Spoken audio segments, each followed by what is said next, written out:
and I am the improvement facilitator for PACOP in WA and South Australia. And on the morning tea talk this morning, we also have our lovely Alana. Alana, do you want to introduce yourself? And we also have lovely Stephen. Yeah, I'll just introduce myself. I'm Lena Connolly. I am the statistician and data manager for PACOP, and it was my errors this morning, so I apologise. Sorry. Stephen, would you like to introduce yourself? Hi, I'm Stephen Mills. I am a statistician working with Alana in PACOP. Great. So today's morning tea talk, our October morning tea talk, we're talking about our reports, our report dashboards, what they are, how to read them, and how to use them for quality improvement and for service planning, and a whole, host of other information you can get from your reports when you learn to read them and you start getting your data in, and we give you these great reports back. So Alana's in charge. Thank you. So we're going to start with an acknowledgement of country. So PACOP wishes to acknowledge Aboriginal and Torres Strait Islander people as the traditional custodians of the lands we are meeting on today. We wish to pay our respects to the elders past, present, emerging and future on whatever lands you are situated this morning. So we're going to sort of break the morning tea talk down into a couple of sections today, because we are lucky enough to have our amazing data team here with us this morning presenting. We're going to get them to go through what reports PACOP is currently providing and how to read them. And then we will talk more about how to use, and I'll finish up the session with how to use them, and then you'll have opportunity to ask questions or anything like that. So I'm going to hand over to Alana now, and Alana's going to go through the dashboards together with Stephen to give you a bit of an idea of those of you who have already put your data in will know what they look like, because you'll have your dashboards. But there's a whole lot of you watching this, I'm sure, that are yet to start submitting your data, and this is something you can look forward to receiving once you get that process started. So I'll hand over to you, Alana, and you can take it from here. No problem. So here's a really quick overview of our PACOP reporting suite. So any of you that have received dashboards at this point, you would have seen our lovely dashboards that Stephen has spent an enormous amount of time coding to make sure it all works the way we want. There's a profile dashboard, a deteriorating resident dashboard, outcome dashboards, and residents who have died dashboards. We are still in the process of working out on a formal report and some supplementary data tables. We do expect the supplementary data tables to hopefully be out sometime soon to help you with quality improvement. So that's also extremely exciting. And just to give you an overview, so we're just going to go through each of our dashboards and just give you a little bit of information about them today. So the resident profile and snapshot dashboard, this is the first one that we have produced. All aged care homes will receive this one, and it includes information from both the 3-part profile assessment and the resident snapshot if the resident is in outcomes. As we say, we expect all homes, as this is the baseline 3 monthly assessments that we are doing on all our residents to work out who's palliative and who's not. And just to give you a bit of an overall information about your residents, it gives you information about all your residents in the past 6 months. Most of the time we do expect residents to have been assessed twice, and in that scenario there will be more profile assessments in this than actual residents. You'll see at the top there's a little bit of information about demographics, some information about communication and what's been documented. The middle of that first page is about complex care needs and complexity. So it's about, diagnostic clusters. And, if you've got lots of diagnostic clusters, then you've got quite complex residents. The portion underneath that talks just about your Karnofsky, Rockwood, RUG and ANAC, which is just about your function, frailty, and a little bit about ANAC. We do expect them to sort of line up with each other. On the next page, there's some information about symptoms and problems that have been picked up from the resident snapshot and profiles. And then some indicators of need for palliative care, and then finally the action plan. So it's all the information that you're putting into the 3-part profile assessments. Stephen, would you like to talk about the deteriorating resident? Sure. The deteriorating resident, when that is used, only homes that have actually performed one during the reporting period will receive this type of dashboard. And you have like the basic demographics of only those who have had a DRT performed during that time, and you have information on their previous profile assessments as well as their diagnostic clusters. And we also have a bit of their performance and frailty prior to the DRT being performed and at the DRT, so you can see how they have changed. These residents have changed since their previous profile, as well as their symptoms and problems and the indicators of need for palliative care section that is part of the DRT tool itself, as well as the actions from the previous profile.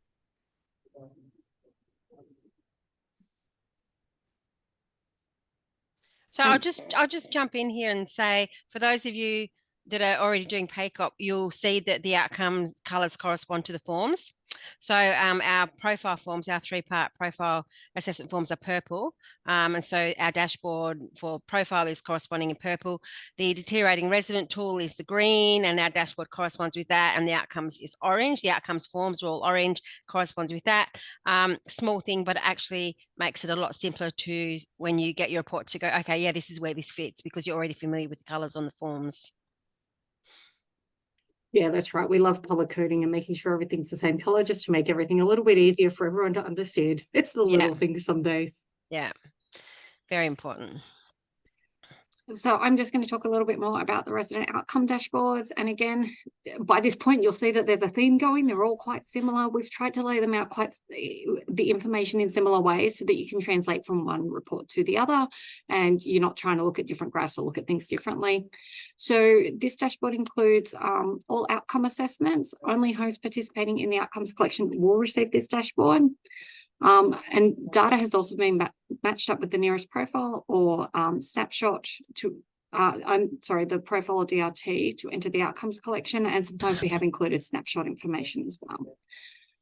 So what you'll see up the top is, again, some of that demographic information, a little bit more about diagnoses, because once we know, as we move into the outcomes, we do actually ask for a formal diagnosis. So we have that as your principal underlying diagnoses. And then we also have the diagnostic clusters, because we know that residents have more than one problem. We've got some information about how they became part of the outcome collection, so where they're assessed, and sometimes maybe we don't quite know, and that's something we can work on with quality improvement. And again, we've got a lot around the SAS and the problem severity, the symptoms and problems, and what sort of distress the residents are in, information around performance, function and frailty, and, you know, the communication, psychosocial, and how they've ended the outcomes episodes. So have they ended in death, or have they returned back to the profile collection? So all of this information is just to give you a bit of an overview of how residents move into the outcomes collection, how they interact with it, and how they eventually leave the outcomes collection. Stephen, would you like to talk about our last dashboard, which is the one of residents who died? Yeah, sure. So this is the dashboard of the residents who have died. And we have their demographic information at their death, their length of admission and length of time in outcomes for those that are participating in outcomes, what sort of collection the residents have died in, and what their diagnostic cluster, and for those who died in outcomes, their principal diagnosis, what phase they were at their death, as well as their symptoms, problems closest to their time of death, as well as all their sort of performance, function, frailty at closest time to death. Most of these will be sort of somewhat loosely correlated and expected to be fairly low. We also have their communication and communication with family and contact with family, to kind of show what that was like at that time, as well as the place at which they died and their hospital contacts in the last 3 months. So just to recap, I suppose, on our reporting process, our reporting cycle. So PACOP runs on a 6-monthly reporting cycle. So that is, January to June, July to December. The homes that are participating in PACOP throughout the 6-month period. They collect their assessments, whether they're just doing profiles. A lot of homes are just doing the profile assessment, but those are doing profile and outcomes. You collect your assessments, you enter them into whether it's your own software that talks to ours or into ours, most likely, which is called Power Center. You enter that assessment information into that. That sits securely at your own site in your own organization. And then at the end of the reporting period, we will let you know it's now time to submit your data. And then you go in, and a very simple process of getting a data extract from that software system. And then you submit that through a secure online portal to us. It comes to us all de-identified. We've gone through a rigorous ethics approval program to make sure everyone's data is safe and not being able to be identified by us. And then we use that data to formulate your reports. So we populate these dashboards that you see in front of us with all the information you've sent us, and then we send you back these dashboards as part of your reporting suite. At this stage, we've got just dashboards. There are 4 dashboards you've seen in front of you. And we're also going to be adding on a supplementary data report. So the supplementary data report gets down to resident level information, and that will come to you in the form of an Excel spreadsheet. And we'll be measuring various indicators on that, and you'll be able to look, we'll go and have a look at that in a second, but that will have your patient identifier number at the beginning of each column. So this gives you the opportunity to really be able to drill down and work out why you're seeing the results that you see. So, like these dashboards look pretty slick. Thank you, Stephen. We're pretty happy with how they look, but more importantly, they convey a lot of information. As Alana mentioned, we've used a combination of like infographics, graphs, bar graphs, circles, but they're all set out in the same way. So as you become familiar with reading your reports, it'll be very simple for you to pick up any of the dashboards and sort of know straight away what you're looking at. When you first get your reports from PACOP, what will happen is your improvement facilitator, your local improvement facilitator will get in touch with you and say, look, do you need help reading your reports? Would you like us to meet with you and go through your reports? So we're really there to guide you through the whole process. I know there's some of you that are pretty savvy with reports and can just look at this and like, yeah, no, I totally understand what this is, what it means. And that's absolutely fine as well. We're there to support and assist you. So, now we're going to talk about, what can we do with this information? It's great having the information, but it's not great having the information if we don't do anything about it, if we just chuck it in a file. So the first one we looked at, the purple dashboard, the profile. If you just go back to that, Alana, everyone that participates in PACOP will be getting that, because that is like the part A of our program. So the profile is that 3-monthly profile assessment that you all do on residents from admission and all the way continuing. Every 3 months you do that 3-part profile assessment form. Now that information that gets sent into software is going to be provided back to you in this dashboard. So this is going to be the one that has the highest number of assessment or resident numbers and resident information. So if you look at the top of this one, for instance, it says, and this is just an example, this is dummy data, but you have 188 profile assessments that were completed on 176 residents in this reporting period. So each resident should have a minimum of 2 profile assessments in a 6-month period. So this is where you're going to have your highest numbers in your dashboard, because when you move along to the outcomes dashboard, for instance, if you have a facility with 100 residents in them, all of them are going to have at least 2 profile assessments done in a 6-month period. But of those 100 residents, you may only have admitted, 10 to the outcomes collection, because as we know, the outcomes collections are for those residents that we have identified as having unmet palliative need. And so we need to commence them on the outcomes collection. So your outcomes collection is always going to be lower when you're talking about resident numbers, because it's only going to be a certain percentage of your facility at any given time who residents are on the outcomes collection, and thereby that means receiving palliative care. So, once you start getting your reports, they'll make a whole lot more sense. But, when you're looking at numbers on dashboards or any reports, it's really important to keep it in context. So if you're looking at a result, you know, for instance, on this one, we say 18 residents were assessed using the outcomes collection. If we go down to, for example, the section that says advanced care planning, we've got, you'll see the numbers, we've got 16. So that first, I can't read that first. What does it say? Alana, residents who have had their life needs, wants, and end of life need, wants, and preferences documents. So 16 out of 18 so residents. 16 out of 18. I mean, that's you know, that's pretty good, you know, translate that to a percentage, but that might be something you will say, well, actually, why isn't that 100%? You know, that should be 18 out of 18 residents ideally, because first of all, we've identified that these residents have palliative needs. Therefore, thereby, wouldn't it make perfect sense that we actually have their end of life, wants, needs, etc., documented in their file? So that's an example of a really easy pickup for a quality improvement project.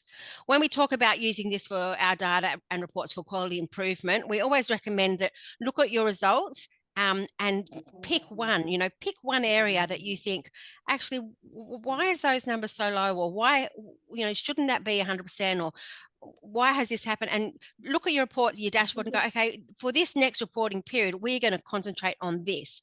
Pick one area, put into place a really simple quality improvement project, and then in your next lot of reports, your next 6 monthly reports, you'll be able to measure the success of that quality improvement. Simplicity is key. You know, we have people that get really over enthusiastic about their reports and say, oh, wow, we're going to fix this. And when I say fix, it doesn't mean that when it's not for 1 minute meaning your care is bad. It could be a process, you know, or you might need extra training depending on what it is that you've picked. But pick one thing, put it in place, measure it in the next one, how successful it is, and then pick another thing. And you'll really be surprised that already is giving you 2 quality improvement projects per year. And if you're successful in both of them, which is, you know, is sort of the idea, you know, it doesn't take very long before you are just improving, you know, on and on and on and on in that 6 monthly reporting cycle. So if we can go forward a bit more now, Alana, to the supplementary data. I've just got one question for you, Nat. So when Yes. is our reporting window open again for the next lot of data to come in? We've talked a lot about reporting cycles, but when are we expecting the next lot of data? So the data reporting period finishes in December. So because they run in that 6 monthly cycle. So the one we're currently in is July to December. So we would be expecting your data to be submitted in January. And Alana is actually the boss of all of that. So Alana, when in January would we be hoping that facilities get their data in? Yeah, so I mean, from the beginning of January, we will have the portal open available for data to come in. Ideally, we like people to be getting their data in as soon as possible. So if you can during December to start just making sure all the data is being put into the system so that when we get to January, particularly when people have leave and whatnot around January, it would be wonderful if you can try and get it up to date. In fact, if you want to do some data quality checks in December, that is absolutely fine. You can send some data in and we can check to see where you're up to, just to keep you on track. And then in January, the formal process starts so that we can start getting data in. And we're hoping for most of January, the portal will be open to get data in. Now, ideally, we want to close that by late January, early February, so that we can get our reports back to you as soon as possible. We have to pull all the data together at the same time. So it's really important that everyone gets their data in so that we can get reports back to you as soon as possible. And all things going well, we would hope to have reports out to you by early to mid-March. Yeah, and we will send you reminders. And, you know, if you want to start checking your data before then, like Alana said, and you're not sure how to go about the process, just contact your improvement facilitator. They'll talk you through the process. But yes, that's a great idea. So anyway, what we're looking at now is just one part of the supplementary data reports that I mentioned before. So this is like just one indicator that we're looking at. You'll get many in your supplementary report. So this is a snapshot, dummy data, snapshot of one of the Excel spreadsheets for one of the items. So what we're looking at here is the residents that have died in the reporting period. Now, the death information or the death data is a really, really easy place to start for quality improvement because you're almost working backwards. So how you would go about it, for instance, you'll see on, you know, the left-hand side, you've got the resident ID number. That means nothing to us, but that will mean something to you. So you should be able to translate whatever that ID number is into which actual resident you're talking about.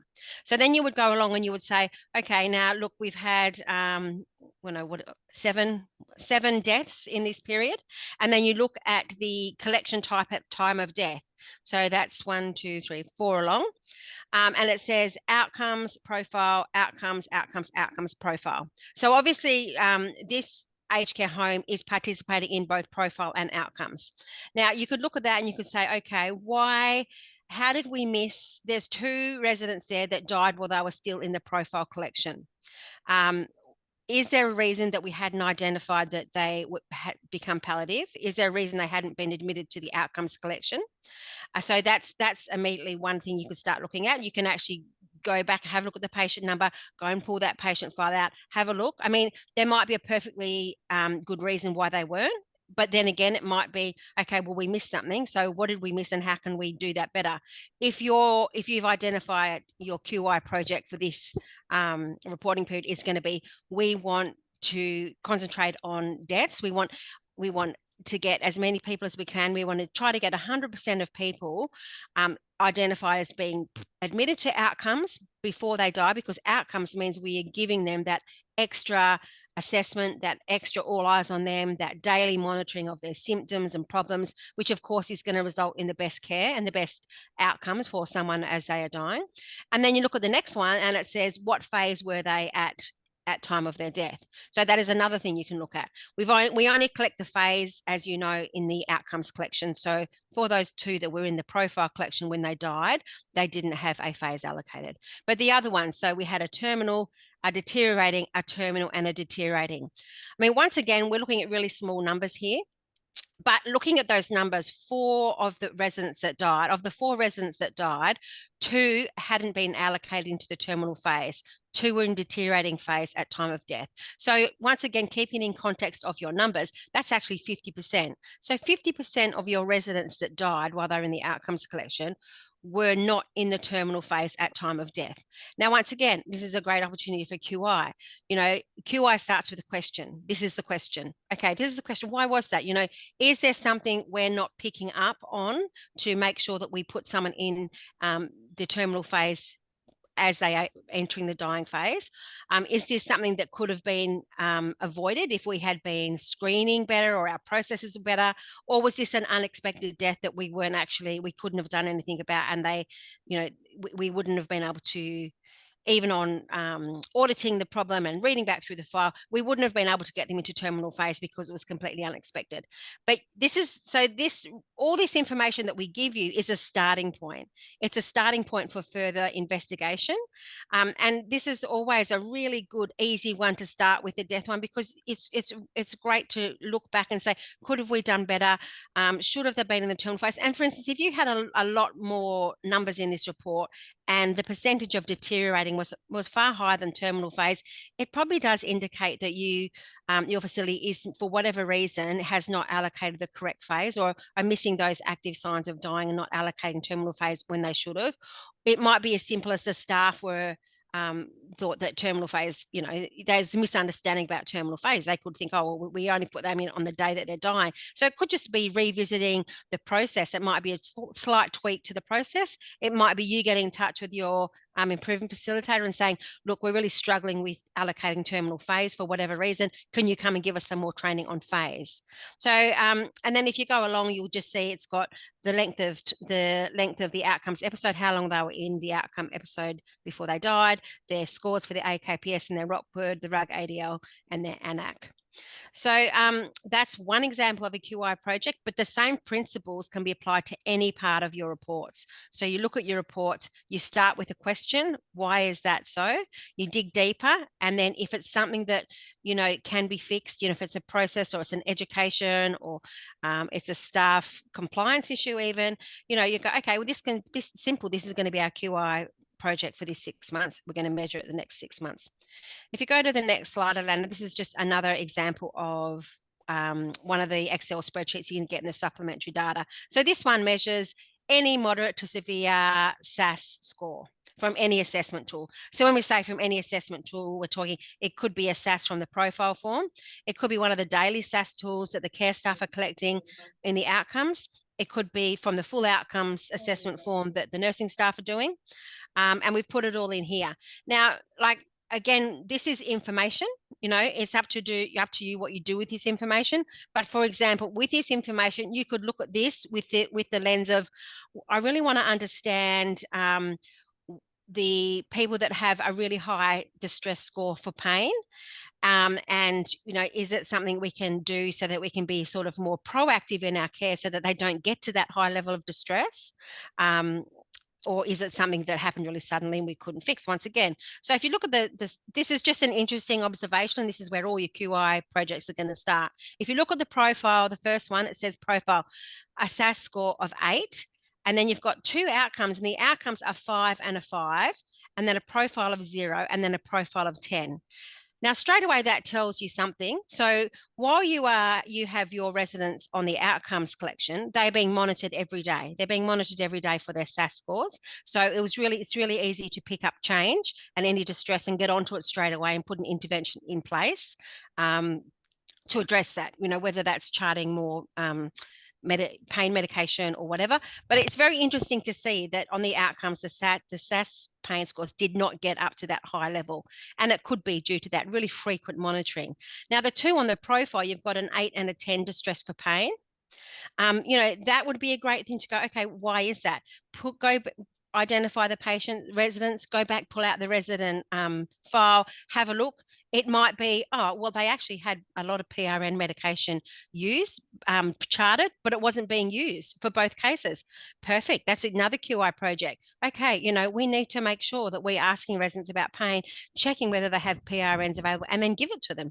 I mean, we don't tell you how you should run your service and that, but we can show you this is what the data is saying. It indicates maybe there's something that needs to be investigated here, and you know, can we do something, put a QI project in place to improve it? And then you get to whatever you put in place. The beauty of the 6-monthly reporting cycle is you get to see the results the next 6 months. It's real, like the data. I mean, I think this is a generalized quote, but data is amazing because data not only it proves what you do, so it evidences all your care, which is great for accreditation. It evidences that you have a really robust system in place of ongoing screening and response to palliative care need and picking up clinical deterioration. So it proves what you do, but it's also an opportunity to improve what you do.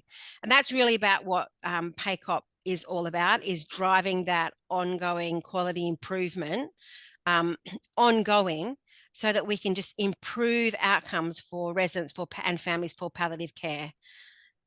So that is something that never stops. You know, we can only get better and better and better and better.